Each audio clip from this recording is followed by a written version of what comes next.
ఆత్మహత్య చేసుకున్న మధుకర్ కుటుంబాన్ని బీజేపీ అన్ని విధాలా ఆదుకుంటుందని ఆ పార్టీ రాష్ట్ర అధ్యక్షులు రామచంద్రరావు తెలిపారు.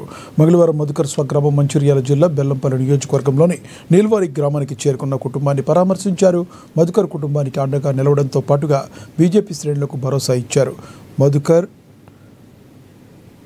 మధుకర్ జెడ్పీసీగా గెలిచే సత్తా ఉన్న నాయకుడని, అతని ఎదుగుదల చూసి ఓర్వలేక అతనిపై అక్రమ కేసులు పెట్టించారని ఆరోపించారు. నిందితులను వెంటనే అరెస్టు చేయకపోతే ఆందోళన చేపడతామన్నారు. రామగుండం సిపిని కలిసి కేసు గురించి మాట్లాడతానని తెలిపారు.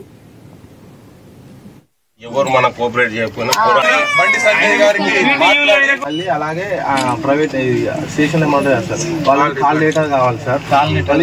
దాన్ని స్టేషన్కి వెళ్ళినప్పుడు దిగింది.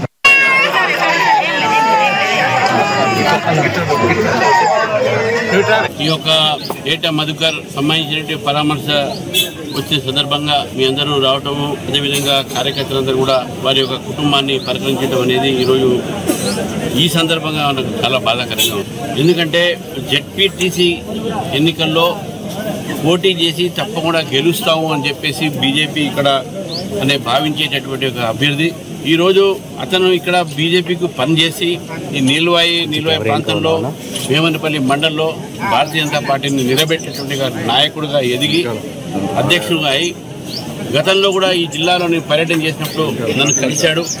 ఇప్పుడే ఫోటో కూడా అందరూ లోపల చూశారు.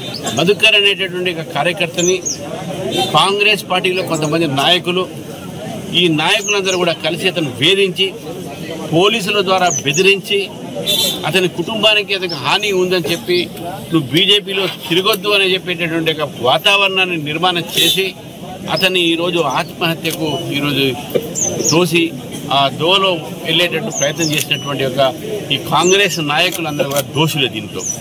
కాబట్టి ఎఫ్ఐఆర్లో కూడా ఎవరైతే దోషులు ఉన్నారో వాళ్ళ పేరు రావడం జరిగింది. మరి ఇంతవరకు పోలీసులు వారు అరెస్ట్ చేయలేదు. మరి కొంతమంది పోలీసు అధికారులే దాంట్లో వాళ్ళ ఒక పాత్ర ఉన్నది. వారి యొక్క కాంగ్రెస్ పార్టీతో, కాంగ్రెస్ నాయకులతో వాళ్ళకు ఉన్నటువంటి సత్సంబంధాలు అయితే, వాళ్ళకు ఉన్నటువంటి రాజకీయంగా ఉన్న ఒత్తిడితో అయితే ఈరోజు భారతీయ జనతా పార్టీ కార్యకర్తల్ని ఈ యొక్క మంచిర్యాల జిల్లాలో కానీ చుట్టుపక్కల జిల్లాల్లో వాళ్ళు పోలీసులు వేధింపు చేస్తూ ఉన్నారు. అనేక మంది కార్యకర్తలు ఈరోజు కొంతమంది నాయకులు ఇక్కడ తప్పుడు కేసు పెట్టి